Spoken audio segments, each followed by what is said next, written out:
The other day that made me laugh my ass off. I talked to Tony Bruno the other day, and I said this about Angelo Cataldi because I don't know. I know why I'm no longer on the radio now because I don't know about doing this to like guys like Trey Turner. Do you need a hug? Do you need a hug? Do you want to feel better? Hey, Philly fans. Oh my God. There's no way, Angelo, when I used to go down to Jersey Shore and I used to go down to Nickel Beer Night, Wildwood, listen to him going like this. Why don't we all give Trey Turner a hug?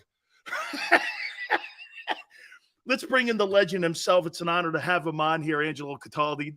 Angelo, I don't know what's happened since you left, man. These guys, the fans are now throwing love kisses and rainbows out to Trey Turner. It's very upsetting to me, Dan. I was actually consulted at one point before they decided to give a standing ovation to a guy making $30 million a year and hitting 220. And I said, not on my watch, that wouldn't have happened. But that's why I'm not in the business anymore, Dan. I'm a dinosaur. They proved that when, they kind of got him out of the slump. So I guess it worked. I don't know. Angelo, do you miss it? It's parts of it. Yeah. The byplay with the fans was my favorite part. The big games, that was fun. I don't miss getting up in the middle of the night. And I don't miss the pressure of, you do it. There's pressure every day. You got to be prepared. You got to be ready. And not every day is there a big story to deal with. So I'm happy that part of it's over, but I got a 33-year run. I can't complain. And, hey, I did morning drive for 25 years, and I'll say this to you, Angelo. I mean, being a vampire was not anything that I enjoyed, getting up in the morning at 3:30, getting in there. My day's over. I go to bed like I'm 4 years old every night. So, I'm kind of happy my hours are where they are. I get to kind of pick and choose a little bit here. So I'm sure it's giving you more of your life back. It has. And, I kind of committed myself right away after I retired to write a book about it because I was originally a writer before I went into the broadcasting. And I assumed, Dan, that within a year, no one would remember who the heck I was. So I wanted the book out the same year I retired. I retired in February and the book's coming out in November, but that required me to write it like really quickly. But it came great, and I'm really looking forward to it. Now I don't know what to do with myself. Well, let's talk a little bit about the Birds. They play their final exhibition game tonight. Yeah, Angelo, why are you more sold this time on Hurts after 1 year when you had the experience of going through Carson Wentz, when everybody was really sold that he was the franchise? What's the difference, in your opinion, between the two situations? It's a great question. And I am every bit as gung-ho about Hurts at this point in his career as I was about Wentz at that point. Well, Hurts, first of all, didn't have a knee injury that changed his game. Wentz was never the same after he tore the ACL. That's number one. But even more importantly is the mentality. Wentz was super sensitive. I don't think he ever really had the confidence that he tried to show us that he did. Hurts is next level, man. I love his mindset. I love the way he approaches it. I really believe him when he says the only thing that matters is winning. If the Eagles were to bring on a second-round pick and he was to learn under Hurts, Hurts would not do what Wentz did and basically lose himself. And, it wasn't as bad as it was the physical part of it with Wentz where they lost him in the 2017 season. He didn't even feel great about the fact that his team won the Super Bowl. Yeah. He said it was mixed. He had mixed emotions. Hurts would be thrilled. Hurts is a winner. And I have full confidence that he's only going to get better because he is really a special player. And I'm thrilled that the Eagles ended up getting him. Wentz was a lost cause. Wentz didn't have Alabama behind him either, Dan. Alabama is a grooming place, a great place to learn how to play in the NFL. North Dakota State? No, I don't think so. And no, I have a lot more confidence in that. I don't think the Eagles are going back to the Super Bowl, though, because it's really hard to get back to that game, especially with the schedule they're looking at now. But they're going to have a fun season and an exciting season. Were you a fan of the pick when it was first initially picked in the second round? I went like this. I'm like, Yeah. wow, so they drafted a seatbelt for Wentz? Yeah. I mean, right? I was like, I mean, I don't get it. I mean, were you a fan of it? I didn't hate it, all right, because Wentz was brittle. Wentz was, and I knew this guy. The last 3 years, Howie Roseman probably figured out he should be drafting from college powerhouses because those guys are being groomed better. He was doing a lot of weird stuff before that. I wasn't really strong on either side of it. I understood they needed an insurance policy. What none of us could have predicted was that Hurts's presence would completely take Wentz out mentally, that he was so weak mentally that he could not handle the presence of a guy with that kind of talent. And that part we couldn't get. But I wasn't thrilled with it, but I understood why Howie was doing it. Howie Roseman is the architect of a terrific roster right now, and nobody's going to argue that. That's a very good roster. He's really done a great job, I think, Right. Angelo, over the last couple of years here. Like you said, instead of going off into those TCU places and those North Dakota states, he's staying in the powerhouse of the Southeastern Conference. And I'm going to ask you this here about why they took Jalen Reagor with kind of the baggage.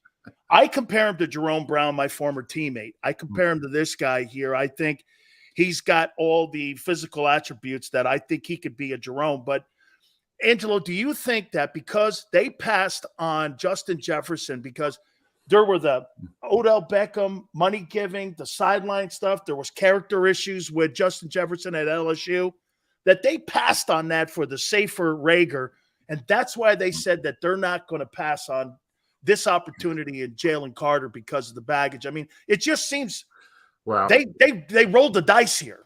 Dan, you're right that it was a wake-up call.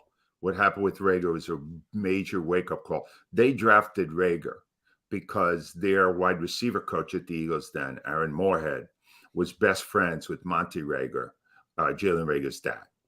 That is a stupid reason to draft. I didn't know that.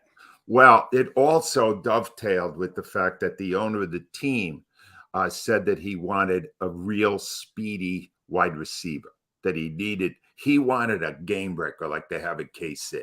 And he kind of set that template into motion, and then Howie went out and he had this connection. But you know what? It woke him up. They went, wow, look at Reagor.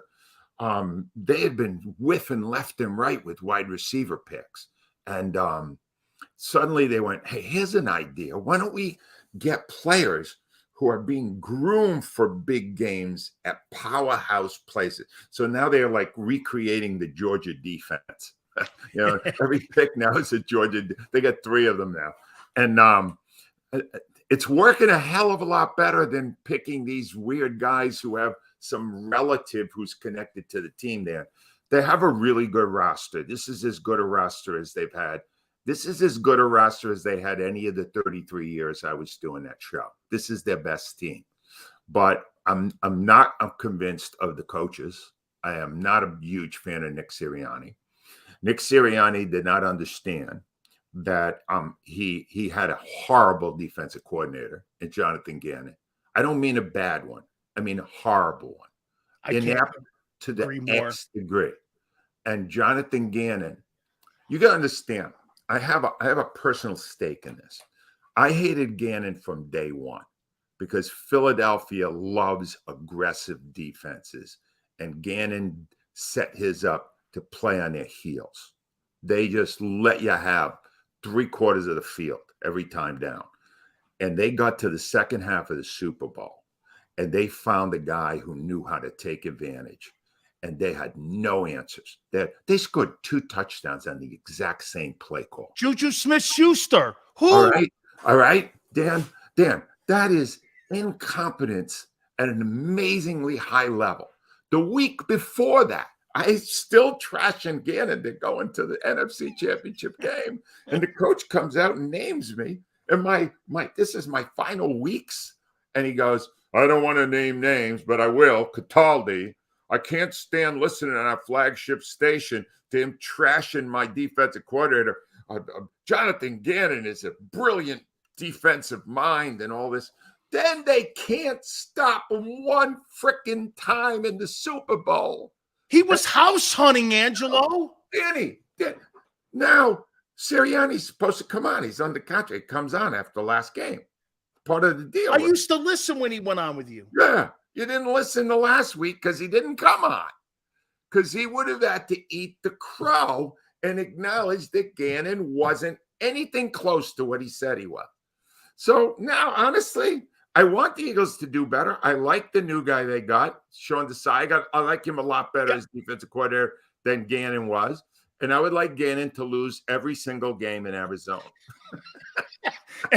Here, let me just expand on what you said. I said this about Sirianni too, and people on here give me a lot of shit for this. And Angelo, I said this. I go, this guy, all he needs is a megaphone. He's not a coach. Yeah, this guy's a cheerleader. When he was a coach, he was 2-5.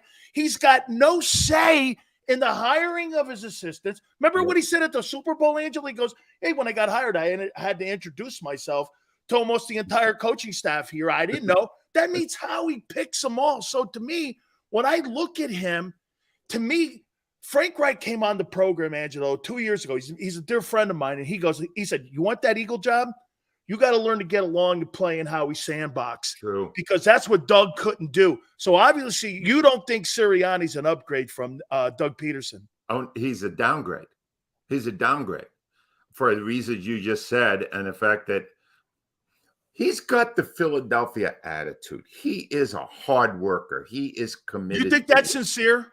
I do think that part is sincere. Okay. But what isn't sincere is the fact that he doesn't communicate honestly with the fans. This is a problem. It really is. I mean, we've had this happens a lot. And over time, that if you're making the Super Bowl, the fans are going to be fine with you. The first year or two you stumble where you're just giving every single player these testimonials, never taking any responsibility or blame or placing it on anyone. Philadelphia, they want the truth.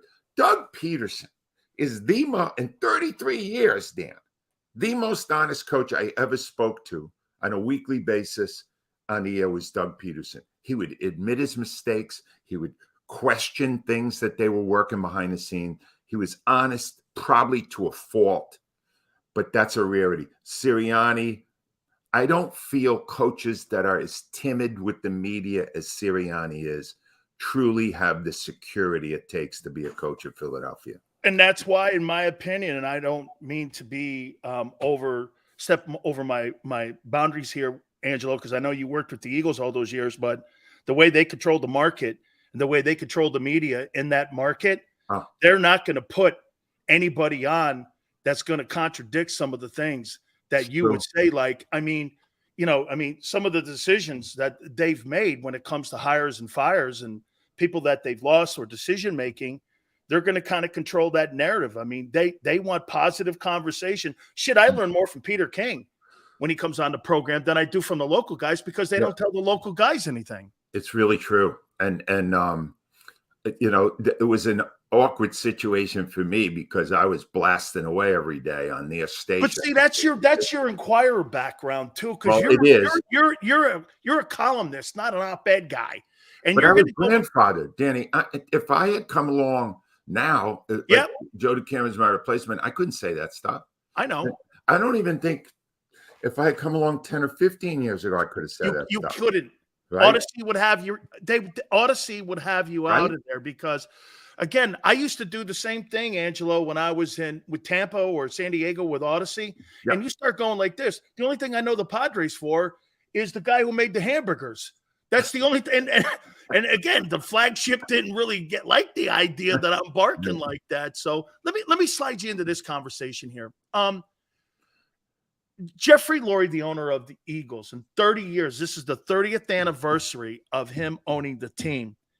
He's won one Super Bowl. Has he over or underachieved? That's a great question. I should be back on air. I could get a whole show out of that one. Yeah, I'm going to say slightly under in some ways. They have underachieved in that in 30 years, you should win more than one. All right. You should get there more than three. But he's overachieved in community contribution and being a part of the neighborhood, of making, doing a lot in the community, great stuff environmentally. He's done a lot of really good things. He just, the problem with Jeffrey Lurie is he's incredibly pompous, really pompous. And he only appears, I used to all year beg to hear from the owner. It's our most important team. We want to hear from the owner. And then he would hold a news conference. And the next day I would beg him never to speak again because he just said so much annoying stuff. He was so insanely self-congratulatory, right? If you asked Jeff Lurie that question, he would say, oh, overachieved. It's more than just titles. We've been to 9 championship games and all that. He'll have all these stats for you. But I'm only about the parade. And there was only one of those, but it was spectacular. It was the greatest season I've ever experienced as a fan or a broadcaster in 17. So I'm going to give him that. I don't dislike him, but it's really hard. I don't think I ever really liked any owner in any of the years that I was in Philadelphia doing that show. I just automatically, I don't even think I liked any of the coaches. Dan, I didn't like most people. I didn't care for. I'll be honest. Why I'm no longer there. Hey, Angelo, I have to ask you a couple last questions, but I want to go now with this. And please, you are to me, I mean, I'm so proud to have you on here, man. I hope you'll do this again. And I want to ask you about Josh Harris here. I mean, Angelo, why in the world does that market continue to cover a guy who consistently doesn't do the right thing by the fans and tells you the process is this, the process is that? I mean, you got a whiner now in James Harden. You had a head case in Ben Simmons. You let the one guy in the building who stood up to people and Jimmy Butler go. I mean, these guys right here, the Sixers are the Cowboys of the NBA. They're one and done. I mean, now he owns the Washington Commanders, and now he's asking for people in Philly to give him an arena downtown. I'm like this, Angelo, why in the world would I give you anything right now when you've delivered nothing? I mean, I don't get that. I don't get that organization and why they're giving that guy the hall pass. Now he owns the Commanders. So what fan base are you loyal to, guy? I mean, are you loyal to the soil or are you loyal to Josh Harris? By the way, if he was winning titles, Angelo, with the Sixers, hey, more power to you. That's great. Okay. But you delivered on Gots. Yeah. Nothing, right? I'm like, where are we going here? He is not an owner. He's a brilliant businessman, hedge fund guy who is a billionaire. He spent $6 billion to get the Washington franchise. He doesn't care about winning. You understand? It's not about winning for him. It's his NBA championship will be if he gets that arena in Chinatown, because he's going to basically bust up the core of the 4 main sports being in the sports complex in one area, which is really unique. I love that area. Yeah, it's a beautiful thing. And he's going to try to stop that and put his arena in the middle of downtown. Do you want him to get it? No, I do not want him to get it. But I wouldn't want him to get anything he wanted because he's greedy and he's selfish and he's just about the money. And that's why they're all sitting around congratulating. If all this is going on, they haven't even made it to the NBA conference championship yet. And they feel they've been incredibly successful because the franchise is worth so much more than it was than when he bought it. And they've been competitive enough so that they can sell all the advertising and all the jerseys and all the things that matter most to Josh Harris. And it was actually a good thing for the Eagles that the Commanders that he's their owner, because he'll be the same way there. Oh, I say the same thing all the time. I go, you're not going to have to worry about the Commanders winning because Yeah. they're going to look like the Sixers. Last question for you here, Angelo. I look at this with Joel Embiid and I go, in today's NBA, this is not like the Moses Malone NBA where the pivot man can lead you to an NBA championship. You really think, Jabbar couldn't lead anybody to an NBA championship. Oscar Robertson and Magic Johnson led him. Would you be open to moving him to try to get more assets? Because, where are you actually? And plus, he's a baby too. He scrubbed his social media. What a baby. Grow up, kid. He's immature. He lacks the mental toughness. He campaigned for years to be the MVP. He finally got it this year. And then Jokic showed him what an MVP really is. He doesn't have that mental toughness. And, we always thought when he was in his mid-20s, he'll develop it, but he really hasn't. And he hasn't been surrounded with players who complement him mentally, because Harden's a basket case in his own way, and he's had a big problem with that. I would be open, to seeing that happen, but they're in such disarray right now at the Harden mess that the idea that they would then try to market Embiid, I don't know. Daryl Morey. Angelo, go get Bob Myers. He just resigned with the Golden State Warriors. Yep. What's Morey ever done? Go get Bob Myers. He built the title team at Golden State. I'm with you. He had a fixation on Harden, and then at first opportunity, Harden bailed on him so fast and made it public. He made a international crisis out of it when he went to Japan to say that Morey was a liar. That's cold. That may have been the one day I wished I was back on the air. I would have had some fun with that. Oh, that would have been a 3-hour. That would have been a 3-hour gem. I gotta sneak this last one in here on you. All the years you worked, and by the way, I got to tell you real quick. When I was a young kid going down to Wildwood, and I'd listen to you and Tony Bruno and Al when you guys were first starting that show out in the morning, it was one of the absolute funniest, unbelievably heated. It was like you guys were sitting around a bar. Tony Bruno still takes credit, though, for the wing bowl. And I just texted him. I said this to him. I go, wait a minute. I got Angelo on. I went to skinny on the wing bowl because I've been to a few of them things. Well, let me just say that I covered all of this in my new book, Loud, which will be out on Black Friday, right after Thanksgiving. And Tony Bruno had no major role in the creation of Wing Bowl. If he's saying he did, he lied. Wing Bowl was a big chicken wing eating contest we held every year in the arena, and we got 20,000 people to come out at 6 a.m. to watch these big fat guys eat chicken wings.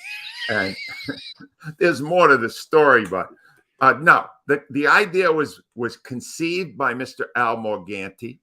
It was executed by all of us, but Al was in the hockey room. He was going to Buffalo all the time, and he loved the wings at the Anchor Bar. And he went, why don't we, Buffalo's in the Super Bowl every year. They don't win it, but they're in it. Why don't we have a chicken wing? We'll get the wings from Anchor Bar. Well, we realized that was logistically impossible. So he ended up just getting a guy next door to heat up a batch of wings. That's what we did. We had no idea it would become the biggest annual radio promotion in the medium's history. But Tony, look, Tony was great. A lot of people think the heyday of our show was the 3 years Tony was with us. And I'm not going to argue that. It was hilarious. He's an incredible talent, but he did not have any major role in the development of Wing Bowl. He is now riding the coattails of Wing Bowl. We will not let that happen. Who was your favorite athlete you covered in Philly? Wow. Well, my favorite athlete of all time was Wilt Chamberlain, and I did get to interview him once when I was working with Tom Brookshire very early on.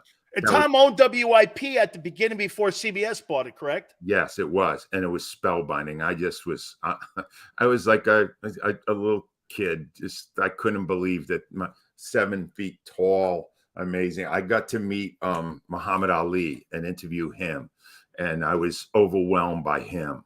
And that there were You know, I'm hedging about the current ones because Yeah, I yeah, didn't, no, no. I didn't like most of also them. waiting for an eagle. Dan, we booed Donovan McNabb, so I can't pick him. We booed him at the draft, right? Baseball players, I hated Jason Worth. If I had to say, I would say Nick Foles, because Nick Foles won us the Holy Grail. He won us a championship. You And he think did it that's the with greatest dignity. moment in Philly sports Yeah, history? it is the greatest moment. That it's the greatest 3+ hours in the history of Philadelphia sports. And that man right there, who otherwise has had a journeyman's career, has a statue out in front of the link because he won us a championship as a backup quarterback. And he did Angelo, it. my favorite moment in that game was this, when he comes over to Doug, and I know Doug very well, and Right. I know Nick, and Right. and he goes like this, and he's got the papers like this. Here, he's talking to Frank. All of a sudden, he goes, Philly, Philly. All right, let's run it. And you're like, that's a GOAT move. That's a GOAT move right there.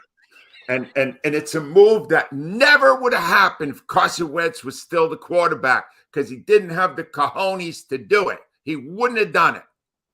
Do you think if they had Doug Peterson in that Super Bowl in February as the head coach, they'd have beat Andy Reid? Hell yes. And without a doubt in my mind, they would have. And if Carson Wentz did not get hurt in 2017 as he was on his way to the MVP, they would not have won the Super Bowl. Wow. They would not have won the Super Bowl. They won it because they found a quarterback who knew how to face the biggest moments with mental toughness. And that's why it was a spectacular victory for the Philadelphia sports fan base. The greatest. Well, Angelo, this has been an honor, man. I mean, I hope you'll do this again. I mean, you're one of my favorite people in the business. You and Tony and a couple of the other guys. I really don't like Howard Eskin that much, but he's okay. I mean, Howard and I are friends, but I don't know. I mean, but you, man, you've absolutely been somebody that I've patterned or tried to pattern my career after. And you know what's funny is that you and I have the same approach. Angelo, I'm on the Tampa flagship station for 15 years, and somebody comes to me and they go, how come you don't get any bucks on? I go, well, they're not going to put any bucks on. I had 10 shares in the morning, and I'm doing this. The general manager belongs in a CPA firm, and he's a bookworm, and the rest of those guys. And so the Buccaneers are going, get this guy off. We can't. He's got 10 shares. Well, believe me, Dad, anytime you invite me, especially during this period where I'm whoring my book, I will be happy to come on to get exposure for the book, because I really like the way it came. And I think the people all over the country will enjoy it because it takes you inside the mindset of the Philadelphia sports fan. And there's no fan like the Philadelphia sports fan. No way, man. It's been the funnest time in my life. I've never realized this, Angelo, that I fit in a place where everyone calls me an a-hole, and they go, Sills, you belong in South Philly. Yes, you do. You got the face of South Philly on you. I can't believe you haven't been in our city as a main guy. You're perfect for Philadelphia, Dan. Perfect. That's such a compliment. My God almighty. I can't wait for the book to come out. I can't wait for the start of the season. Angelo, it's such an honor to have you on. Thank you so much, my friend. My friend, anytime, Dan. Thank you very much. I really enjoyed it. You bet. That's Angelo Cataldi, the great legendary WIP morning man, and we appreciate him coming aboard. Speaking of wings, Big Sills is perfect for Philly? Really? From the GOAT himself? Wait a minute. Let me sink that in, Tone, before I can't believe you haven't been in Philly. You're perfect for it. Huh. Where am I? Oh, yes. Hooters. Hooters. By the way, there's only one guy that I would push Tone for. It's Angelo Cataldi. He's going to be on at 5:30 with us as we look forward to tonight's game. How you doing? So, hey, wait a minute. Tone goes, Angelo, let me talk to my people, Sills. Okay, I'm good because it's only Angelo here. Okay. Hey, don't forget, northeasthooters.com. Find one of the 7 locations nearest you for you to be able to have yourself one whale of a time. We so appreciate the fact that we're celebrating their 40th anniversary with the National Football Show. We thank you. The iconic Hooter girls are going to be there to serve you, especially if you have your fantasy draft parties right there at one of the Northeast Hooters. Go to northeasthooters.com, I said, to find one of the 7 locations for you to enjoy yourself. And by the way, we're going to be at the King of Prussia one. We'll see if we can get Angelo up there with us too, man. Try to get his rear end up there to have some really fun time. Don't forget Tuesdays. You buy 10 wings, you get 10 boneless wings free. Wing Wednesdays, 1983, all you can eat. Kids eat it on free on Saturdays. $6, 6 items. Fried pickles, all of that.